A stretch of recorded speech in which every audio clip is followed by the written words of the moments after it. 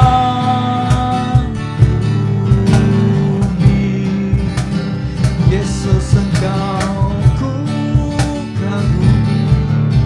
Ku tinggikan, ku muliakan Engkau Tuhan. Mari kita sembah Dia, mari kita naikkan pujian kita, kita menaikkan ucapan syukur kita. Kita sembah Dia karena Dia layak dipuji disembah. Terima kasih Yesus, terima kasih Tuhan. Haleluya. Ku sembah Kau Tuhan. Ku memuji nama-Mu, tinggikan nama-Mu yang terbesar dalam hidupku, pengorbananmu yang selamatkanku. Engkaulah harta yang tak ternilai, yang ku miliki dan ku hargai. Yesus, Engkau ku kagumi. Kepada pembawa firman Tuhan, saya persilakan.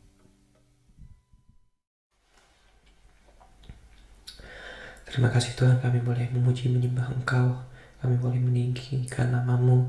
Engkau yang layak terima segalanya, karena Engkau telah mati untuk kami. Engkau telah berkorban di kayu salib. Engkau bangkit Tuhan dan memberikan kasih-Mu dan pengampunan dan anugerah-Mu pada kami. Terima kasih Tuhan. Oleh karena itu kami mengucap syukur juga kalau kami boleh diberikan kesempatan untuk menerima dan mendengar firman-Mu. Biar firman-Mu menjadi pegangan kami, dasar kami Tuhan, untuk kami menjalani hidup ini.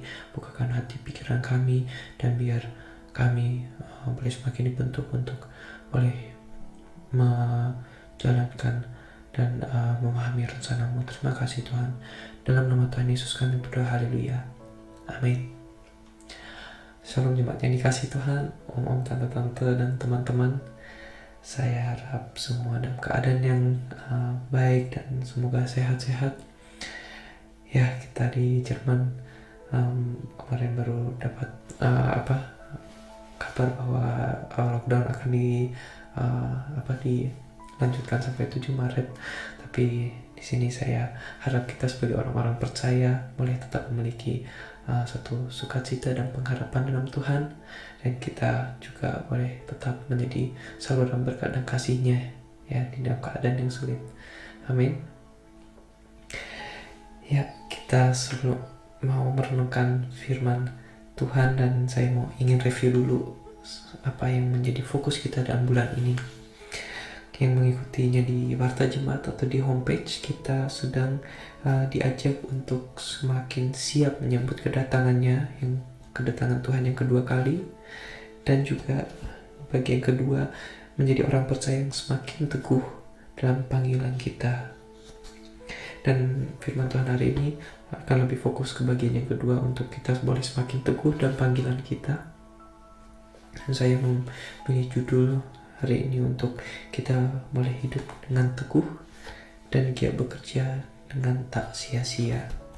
Jadi teguh dan giat bekerja dengan tak sia-sia.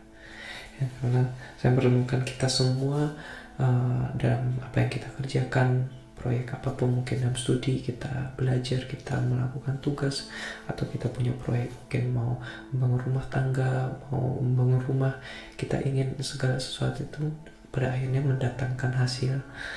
Ya, kita tidak mau sesuatu itu sia-sia dikerjakannya. Jadi yang menarik untuk kita juga merenungkan di Alkitab apa yang dikatakan atau diajarkan untuk orang-orang percaya supaya kita bisa teguh, kita bisa giat bekerja dan juga tapi tidak sia-sia. Hari ini kita mau renungkan di dalam surat 1 Korintus. Tapi sebelum kita memasuki ayat pokoknya, saya ingin memberi sedikit konteks juga di 1 Korintus 15. Dengan tujuan apa surat ini ditulis. Di 1 Korintus 15 ayat 1 kita bisa membaca, dan sekarang saudara-saudara, aku mau mengingatkan kamu kepada Injil yang aku beritakan kepadamu dan yang kamu terima dan yang di dalamnya kamu teguh berdiri. Oleh Injil itu kamu diselamatkan asal kamu teguh berpegang padanya seperti yang telah kuberitakan kepadamu, kecuali kalau kamu telah sia-sia saja menjadi percaya. Jadi di sini kita bisa melihat di ayat 1, saudara-saudara, aku yaitu Paulus mau mengingatkan. Jadi kita mau pegang bahwa hari ini firman Tuhan lebih ke bersifat peringatan bagi kita, yaitu bagi kamu yang telah menerima Injil, ya, yang sudah diberitakan Injil, sudah mendengar dan menerimanya, dan tujuannya adalah untuk meneguhkan iman kita, ya, karena Paulus di sini juga bilang di ayat 2, jangan-jangan kita menjadi percaya dengan sia-sia itu kalau kita tidak berpegang pada Injil. Makanya kita mau merenungkan apa yang Paulus ingatkan kita, yaitu dari ayat pokok yang diambil dari fasa yang sama, ayat 58.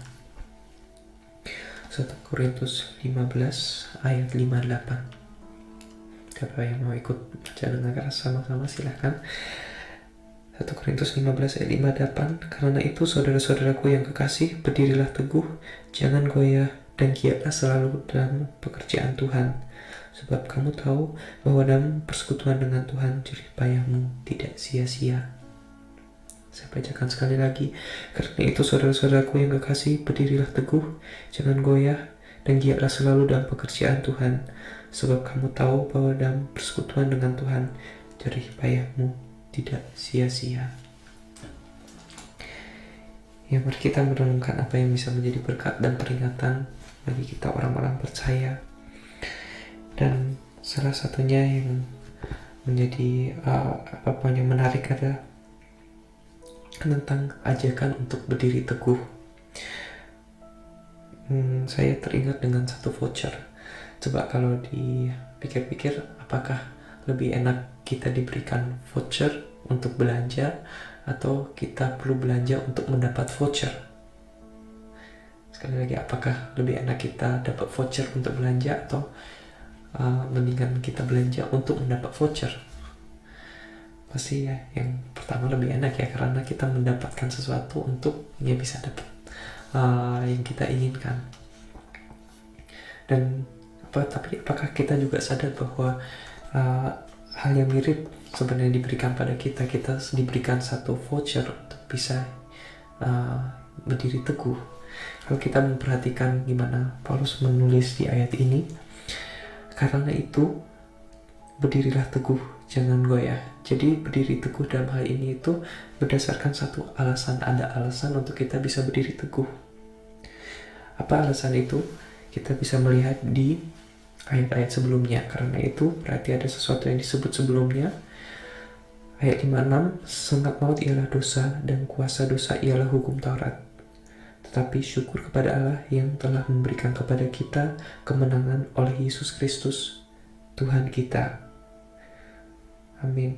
Ya, di sini kita diingatkan akan satu hal yang sangat mendasar, bahwa kita sebenarnya sebagai manusia ada masalah ya dengan maut, dengan dosa, dan ya yang hal yang kita tidak bisa atasi secara sendiri. Bahkan hukum Taurat pun yang dulu dikasih Tuhan itu lebih menunjukkan keterbatasan kita sebagai manusia, karena kita tidak sanggup memenuhi hukum Taurat secara sepenuhnya. Tapi di ayat 57 kita diingatkan bahwa kita telah diberikan kemenangan. Kemenangan, kalau bahasa Inggrisnya lebih lengkap, victory over sin and death. Jadi kemenangan atas maut dan dosa yang disebut di ayat sebelumnya oleh Yesus Tuhan kita.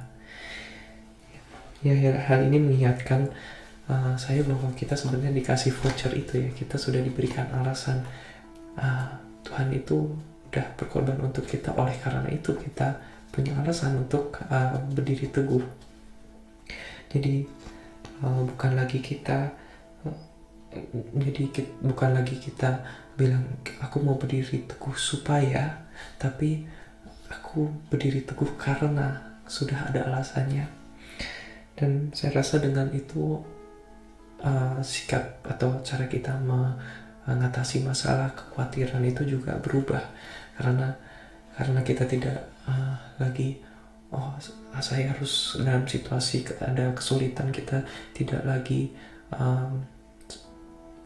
berpikir tentang ini situasi yang susah sebagai orang percaya, saya harus berdiri teguh supaya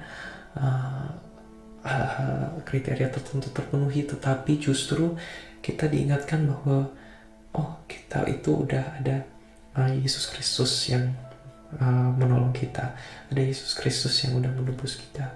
Dan karena itu saya bisa berdiri teguh dalam pergumulan, dalam kesulitan, dalam kekurangan saya. Sudah ada sesuatu yang diberikan pada saya melalui pengorbanan Yesus Kristus. Itu merupakan salah satu berkat yang saya dapat di sini, mengingatkan tentang dasar apa yang menjadi dasar kehidupan kita untuk berdiri teguh. Ya. Kita teringat juga di dalam Efesus 2 ayat 8-9 juga dibilang tentang pengorbanan Yesus. Sebab karena kasih karunia kamu diselamatkan oleh iman. Itu bukan hasil usahamu, tetapi pemberian Allah. Itu bukan hasil pekerjaanmu. Jangan ada orang yang membanggakan diri. Ya, jadi diingatkan bahwa pemberian Tuhan itu walaupun bisa dibilang gratis, tapi tidak murahan ya. Kita terakhir dengar Tuhan mau berkorban, siap berkorban sebelum kita menyadari akan dosa kita, atau bahkan sebelum kita bertobat, menunjukkan betapa besar kasihnya kepada kita, dan juga betapa dia memandang kita berharga di matanya. Oleh karena itu saya rindu bahwa itu menjadi benar-benar satu dasar yang kuat dalam kehidupan kita semua. Ya, karena dari dasar itu yang menentukan apa yang kita bangun di atas dasar itu, apakah bertahan atau tidak, apakah bisa tahan uji dan kesusahan dan kesulitan. Dan ada beberapa ayat pendukung yang saya juga ingin tambahkan sebagai untuk melengkapi di Galatia 5 ayat 1. Galatia 5 ayat 1 kita bisa memperhatikan urutan yang sama ya. Kristus telah memerdekakan kita, karena itu berdirilah teguh. Jadi kemerdekaan itu udah diberikan oleh Kristus, karena itu kita bisa berdiri teguh atau diajak untuk berdiri teguh. Di Kolose 1 ayat 21-23 kita juga diingatkan, Kolose 1 21-23, kita telah diperdamaikan dengan Allah. Sebab itu biarlah kita bertekun dalam iman, teguh dan tidak bergoncang, jangan mau digeser dari pengharapan Injil. Ya, biar urutan itu jelas ya, bahwa kita bukan berdiri teguh supaya memenuhi sesuatu kriteria, tapi kita sudah punya alasan untuk berdiri teguh. Hal yang kedua yang menjadi berkat dalam merenungkan firman ini adalah bagian dan giatlah selalu dalam pekerjaan Tuhan. Dan giatlah selalu dalam pekerjaan Tuhan. Dan poin 2 di sini saya mau tekankan pentingnya kita ngerti giatlah bekerja untuk hal yang tepat. Giatlah bekerja untuk hal yang tepat. Saya ada 2 contoh yang saya mau share tentang ya, dulu saya di sekolah itu pernah ada satu ujian di bahasa Prancis, dan di situ nilai ujiannya biasanya dari 1 sampai 6, dengan 1 paling baik dan 6 paling jelek. Dan di saat itu ada satu ujian di Prancis, saya dapatnya 6. 6. Kenapa? Apa yang menjadi penyebabnya? Saya mengerjakan satu soal dengan tidak mengikuti soalnya. Saya tulis sesuatu, saya bukan blank atau tidak berusaha, tapi saya mengerjakan tapi tidak mengikuti atau memenuhi apa yang diminta oleh soalnya. Itu yang menyebabkan saya mendapat nilai yang paling jelek. Dan karena itu begitu penting untuk kita ngerti apa sih soalnya, apa yang tugasnya. Ya, juga peringatan bagi yang student dengan perhatikanlah apa yang ditanya. Begitu juga kalau kita bayangin di sepak bola, ada yang dia bagus dribblingnya, bagus mengontrol bolanya, cepat larinya kenceng, dia menuju ke gol, tapi dia golnya itu ke gol sendiri. Wah, celaka ya. Maksudnya itu berarti walaupun apa yang dia kerjakan, usahakan baik, tapi tugasnya nggak jelas, dia salah tugas atau tujuannya salah. Karena itu di poin yang kedua, giatlah bekerja untuk hal yang tepat. Ya, di sini dibilang giatlah selalu dalam pekerjaan Tuhan. Dan di situ muncul pertanyaan, apa sih pekerjaan Tuhan? Kenapa? Kalau biar kita juga melakukan hal yang tepat. Dan saya mendapatkan jawaban yang menarik di dalam Yohanes 6 ayat 28 sampai 29. Yohanes 6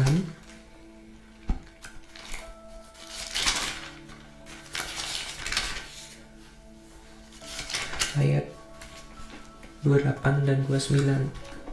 Di situ tertulis, lalu kata mereka kepadanya, apakah yang harus kami perbuat supaya kami mengerjakan pekerjaan yang dikehendaki Allah? Jawab Yesus kepada mereka, inilah pekerjaan yang dikehendaki Allah, yaitu hendaklah kamu percaya kepada Dia yang telah diutus Allah. Jadi apa jawaban Yesus tentang apa pekerjaan Allah itu? Yaitu inilah pekerjaan yang dikehendaki Allah, yaitu hendaklah kamu percaya kepada Dia yang diutus Allah. Menurut saya jawaban Yesus itu sangat menarik, karena bayangan saya lebih kalau ditanya pekerjaan apa yang saya harus lakukan, saya bayangannya sesuatu hal yang konkret ya, misalnya kamu harus membantu orang-orang atau mengasihi sesamamu, misalnya seperti itu.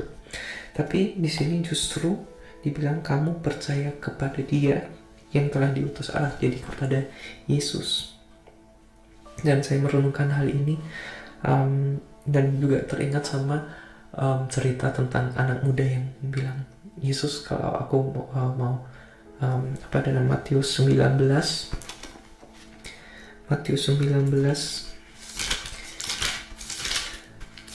di situ mulai ayat 16 dia tanya, guru, perbuatan baik apakah yang harus ku perbuat untuk memperoleh hidup kekal? Jadi juga arahnya ke apa yang harus aku perbuat ya. Dan kalau seandainya pekerjaan Tuhan itu Yesus menjawab sesuatu yang kamu harus melakukan ABC, saya rasa hal itu akan membuat berisiko untuk kita sebagai manusia, karena kita cenderung kalau itu sesuatu hal yang kita bisa lakukan dengan kekuatan kita sendiri, ya kita lama-lama akan bisa sombong atau menganggap, oh aku udah bisa memenuhinya. Tapi menarik bahwa Tuhan menjawab, melakukan pekerjaan Tuhan adalah kamu percaya kepada Dia, kepada Yesus ya. Jadi di sini saya mendapat berkat bahwa penjelasan tentang pekerjaan Tuhan itu, kalau kita disuruh untuk percaya kepada Dia, itu pertama merupakan satu penjagaan untuk kita sebagai manusia, untuk melakukan pekerjaan itu dengan tidak menjadi sombong, karena kita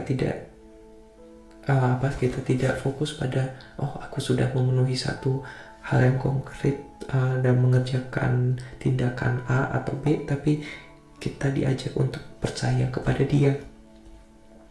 Selain itu, percaya kepada Dia itu juga sebenarnya menjadi berkat bagi kita, karena mengandung janji saat kita percaya kepada Dia. Siapa sih Yesus? Dia adalah yang diberikan kuasa di bumi dan di surga. Dialah Tuhan yang tahu apa yang menjadi rencana terbaik bagi kita. Jadi, dan Dia juga adalah Tuhan yang berjanji akan menyertai kita. Jadi di sini menjadi berkat yang luar biasa saat kita belajar pekerjaan Tuhan itu, artinya kita percaya pada Dia ya dalam segala sesuatu yang kita lakukan, untuk kita bisa bekerja, giat bekerja untuk sesuatu. Saya percaya kita membutuhkan satu motivasi yang benar, dan di sini saya rasa ini merupakan motivasi yang paling tepat, yaitu kita percaya pada Dia. Karena saat kita percaya kepada Dia, kita juga berserah pada petunjuk-petunjuknya saat kita mau melakukan tugas kita di pekerjaan atau di studi. Kalau kita ingin itu berkenan pada Tuhan, yang utama adalah kita percaya padanya. Karena dengan percaya padanya, kita juga memikirkan apa yang menjadi nilai-nilai yang Tuhan ajarkan untuk kita, misalnya saling mengasihi dalam pekerjaan, kita memperhatikan kolega-kolega, kita menyalurkan kasih Tuhan. Saat kita studi, mengerjakan tugas, kita melakukannya dengan tanggung jawab seperti untuk Tuhan, bukan untuk manusia. Itu yang membantu kita untuk senantiasa berusaha memberikan yang terbaik ya. Dan jadi di sini giatlah bekerja untuk hal yang tepat ya. Jangan kita pernah lupa bahwa bukan sekedar kita bisa mengerjakannya dengan baik, tetapi kita juga mengingat bahwa dalam semuanya ini kita harus berserah dan percaya kepada Dia. Ya, saya terakhir untuk tambahan, terakhir melihat beberapa film mengenai tokoh-tokoh orang-orang percaya yang berani membayar harga, entah dengan kehidupan mereka atau dengan korban mereka diancam keluarganya atau dirinya sendiri, mereka dipenjara, dan karena mereka mau mengabarkan Injil. Dan saya rasa ini cocok untuk kok bisa sih mereka dengan begitu giat melakukan misi mereka itu. Dan ada ciri-ciri yang terlihat dalam semua tokoh itu, yaitu pertama, bahwa mereka itu ada saat dimana menyadari betapa besar dan mulianya karya Tuhan di kayu salib. Mereka memahami betapa berharganya pengorbanan Tuhan di kayu salib. Selain itu, mereka juga menyadari bahwa kasih Tuhan begitu besar sehingga itu mengisi atau menjadi motor untuk mereka sendiri mengasihi orang-orang yang mereka layani. Dan masing-masing mereka itu diberikan satu beban atau memperhatikan sesuatu di mana mereka melihat di sini saya bisa menyalurkan kasih Tuhan dalam bentuk memperhatikan misalnya anak-anak yatim piatu, atau mengurus mereka yang terluka, atau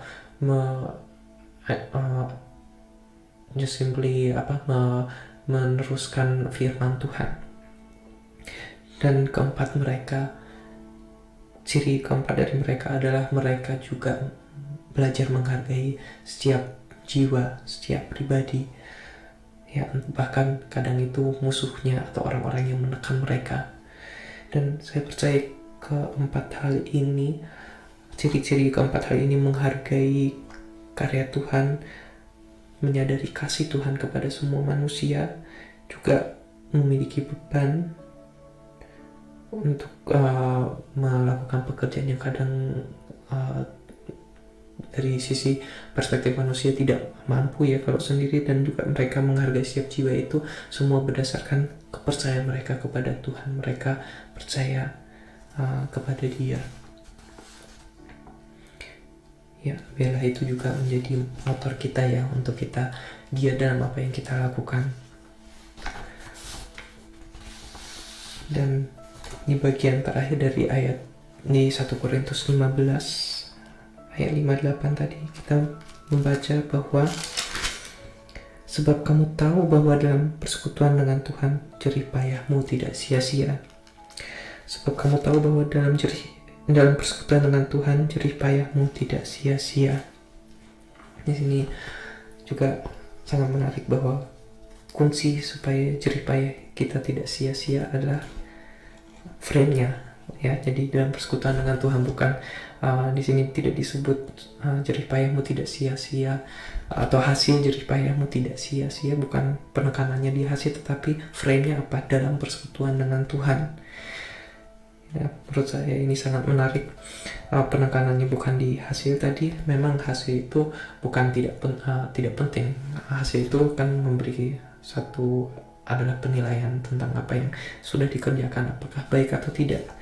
Tapi di sini seperti membuka wawasan juga bahwa arti dari hasil itu sangat juga tergantung dari gimana hasil itu tercapai dengan jerih payah, dalam bentuk yang gimana hasil itu tercapai. Yang saya maksud misalnya seperti ujian. Kalau kita mendapat hasil ujian dengan nilai baik, apakah otomatis baik? Ya, mungkin kalau dibilang kamu menulis ujian itu dengan jujur atau tidak, kita bisa mulai mengerti bahwa hasil ujian itu kalau baik dengan cara atau jerih payah yang jujur dengan kerja keras, itu lebih dihargai atau lebih bernilai dibanding kalau hasil ujiannya bagus tapi ternyata jerih payahnya itu ya cuma menyontek atau punya solusinya, udah maksudnya memakai trik. Begitu juga kita bisa melihat bahwa dalam jerih payah dalam kita misalnya melayani baik di gereja atau di lingkungan kita, di komunitas kita, itu baik, tapi jangan sampai kita lupa bahwa yang penting adalah dengan apa kita melakukan itu, apakah ada persekutuan dengan Tuhan. Saya rasa ini adalah kunci dari gimana jerih payah kita itu tidak sia-sia. Tadi frame-nya apa, kuncinya apa, bahwa ada persekutuan dengan Tuhan ya, karena tanpa persekutuan dengan Tuhan akhirnya itu juga sia-sia, dan juga bisa mengarah lagi kepada kita bangga akan apa yang kita raih secara sendiri dan tidak, tapi Tuhan itu yang memberikan kita kemampuan, Dia itu yang ingin membangun satu persekutuan dengan kita ya. Jadi ada, dan persekutuan dengan Tuhan itu juga mengandung satu kekuatan dan berkat-berkat tersendiri. Kalau kita baca di 1 Korintus 1 ayat 9, 1 Korintus 1 ayat 9, Allah yang memanggil kamu kepada persekutuan dengan anaknya Yesus Kristus, Tuhan kita adalah setia. Jadi saat kita dalam persekutuan dengan Tuhan, kita memiliki satu pribadi yang setia. Ini Filipi 2 ayat 1 juga sebagai tambahan. Jadi karena dalam Kristus, atau saya tangkap sebagai dalam persekutuan dengan Kristus, ada nasihat, ada penghiburan kasih, ada persekutuan roh, ada kasih mesra dan belas kasihan. Jadi ya, hal ini yang membuat jerih payah kita itu tidak sia-sia, karena dalam persekutuan itu ada banyak hal yang Tuhan berikan pada kita. Dan ya, semoga persekutuan dengan Tuhan itu kita benar-benar bisa nikmati, kita bisa sadari dan hargai ya. Seperti kalau kita makan bisa sendiri, bisa kenyang ya, Tapi kalau kita makan bersama dengan teman-teman atau dengan keluarga, kita juga kenyang, tapi juga ada nilai tersendiri ya. Dan begitu juga dalam kita melakukan jerih payah kita, kalau ada persekutuan dengan Tuhan, itulah yang bernilai. Semoga renungan ini, firman Tuhan, boleh menjadi penumbuhan dan juga peringatan bagi kita, supaya kehidupan kita boleh semakin teguh, yaitu dengan dasar yang benar. Kehidupan kita juga boleh merupakan mengandung gaya hidup yang giat bekerja untuk hal yang tepat, dan jerih payah kita itu tidak sia-sia karena ada persekutuan dengan Tuhan. Semoga ya kita semua boleh semakin dipakai Tuhan, menjadi berkat, dan Tuhan memberkati. Mari kita berdoa. Tuhan, terima kasih Tuhan untuk firman-Mu, untuk janji-janji-Mu, dan bahwa Engkau memanggil kami dalam satu persekutuan dengan-Mu, bahwa Engkau mau untuk kami tidak berjalan sendiri dalam kehidupan ini, tapi boleh menaruh pengharapan, kepercayaan kami padamu, dan bahwa dalam semuanya ini kami boleh berpegang pada satu dasar yang teguh, yaitu Engkau Tuhan segala Tuhan, Tuhan yang mengasihi kami. Terima kasih Tuhan untuk begitu banyak janji-janji-Mu yang Engkau sedia berikan pada kami. Biar Engkau yang tambahkan pengertian akan kehendak-Mu, bagaimana Engkau memakai kami, dan kami percaya Tuhan, Engkau yang tahu Tuhan setiap kebutuhan kami, dan karunia yang Kau tempatkan dalam kami, supaya kami boleh peka Tuhan akan pimpinan-Mu, dan juga boleh menggunakan semuanya ini untuk menjadi memberikan kesaksian untuk betapa besarnya Engkau. Terima kasih Tuhan, Engkau yang memberkati jemaat-Mu dalam apa yang dihadapi dalam kehidupan sehari-hari. Engkau yang melengkapi dengan kekuatan pengharapan yang daripada-Mu, berikan senantiasa juga harapan dan kesehatan khusus bagi mereka yang mungkin sakit, bagi yang memiliki pergumulan, Engkau yang juga senantiasa dapat memberikan jalan keluar. Terima kasih Tuhan, kami menyerahkan hari-hari ke depan, kehidupan kami ke dalam tangan-Mu. Biar firman-Mu yang boleh senantiasa menyertai kami. Di dalam nama Tuhan Yesus kami berdoa dan mengucap syukur. Haleluya. Amin. Tuhan berkati.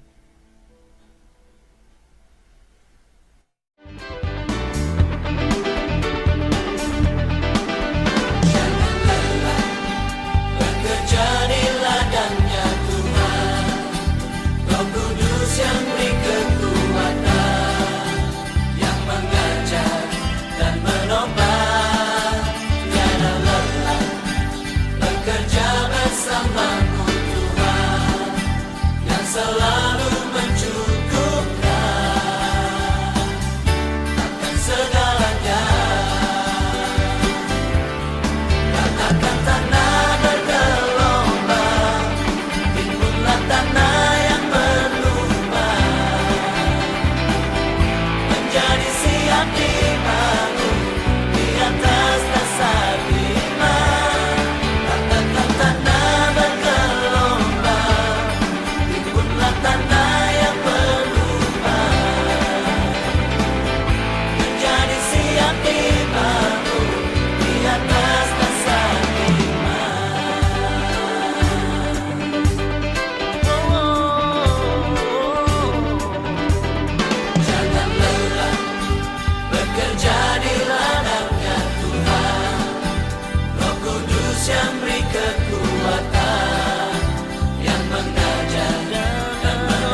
Shalom Bapak-Bapak, Ibu-Ibu, dan Saudara-saudara yang dikasihi Tuhan. Bersyukur kalau kita boleh sebentar menyelesaikan ibadah kita pada pagi hari ini.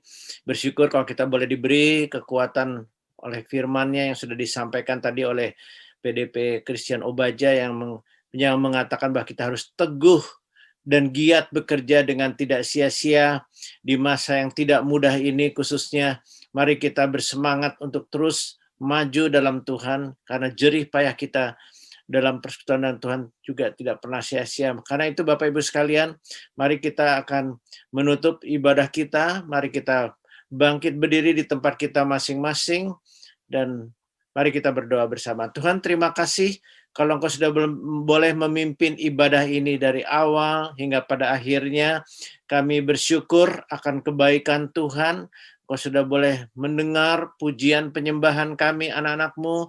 Kami boleh juga diberi kekuatan melalui kebenaran firman Tuhan yang tadi sudah dibagikan oleh PDP Christian Obaja, yang boleh mengingatkan kepada kami supaya kami teguh dan tidak sia-sia untuk selalu bekerja bagi Tuhan. Kami bersyukur untuk ini Tuhan. Mari kami mau menjadi generasi yang selalu boleh melihat apa yang menjadi prioritas Tuhan dalam kehidupan umat-Mu, khususnya di akhir zaman ini Tuhan. Berkati PDP Christian Obaja yang sudah menyampaikan firman-Mu, supaya Engkau urapi dia memakai dia semakin luar biasa lagi dalam kehidupannya, dalam pekerjaannya juga. Demikian kami yang sudah mendengar firman-Mu, supaya kami boleh diberi kekuatan, kami boleh menaruh di hati kami, dan kami boleh menerapkan apa yang sudah kami dengar pada hari ini, supaya kami boleh maju terus dalam Engkau. Terima kasih ya Tuhan. Kami percaya jerih payah kami juga dalam ibadah hari ini tidak menjadi sia-sia, karena Tuhan selalu mengasihi kami.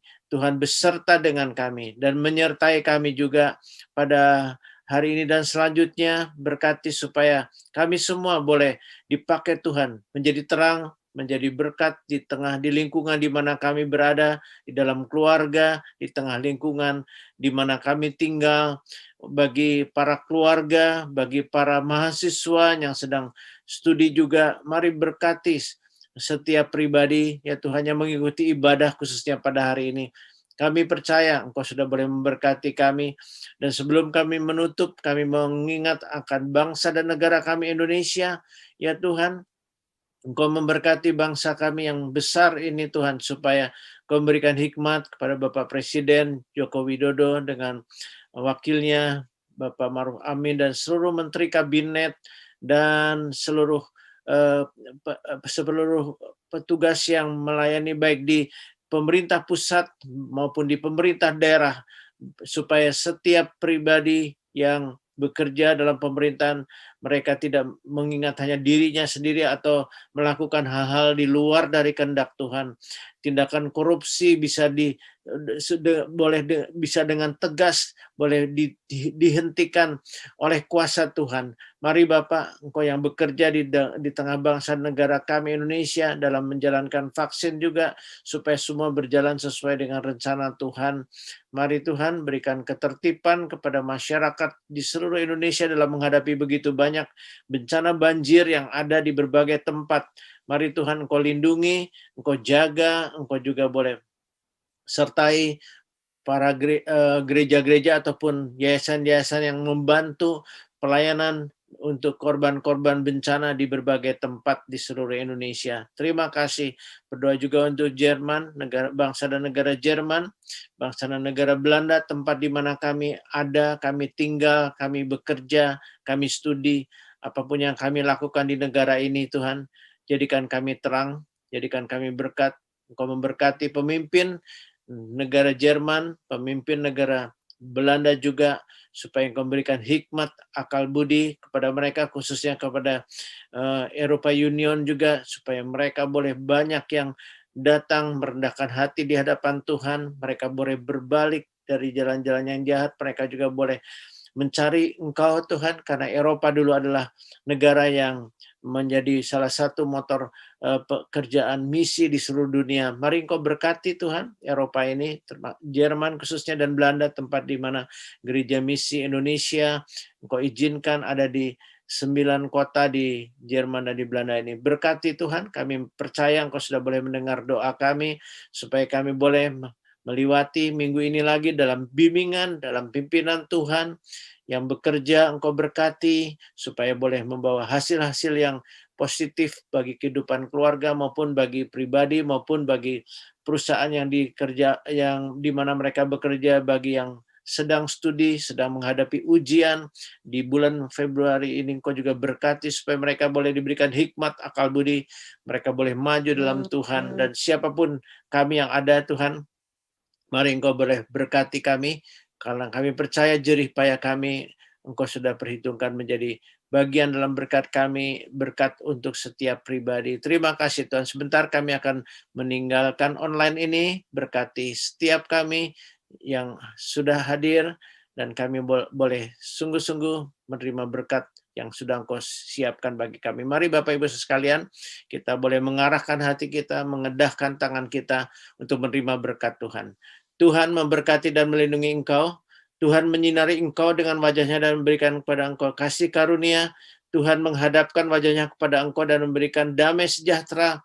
Karena kasih karunialah Bapa, damai sejahtera yang daripada Tuhan Yesus Kristus dan persekutuan dalam Roh Kudus menyertai engkau mulai dari sajam ini sampai Maranatha, yaitu Tuhan Yesus Kristus datang kembali untuk yang kedua kali. Haleluya. Amin. Segala kemuliaan hanya bagi Tuhan. Segala hormat pujian hanya bagi Tuhan.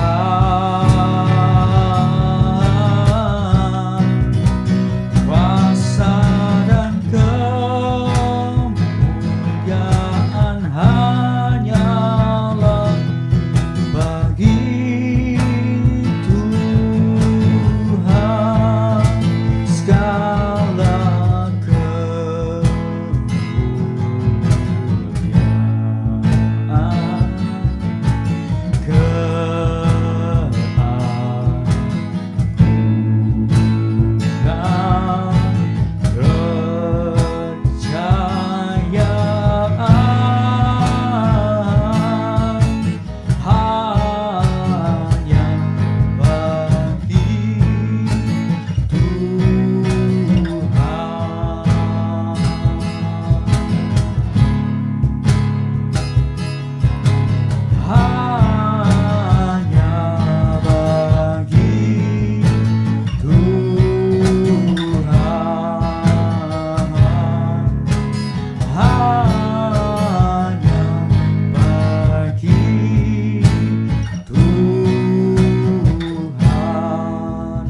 mari kita beri tepuk tangan terbaik buat Tuhan. Haleluya. Selamat hari Minggu. Tuhan Yesus memberkati dan selamat hari Valentine.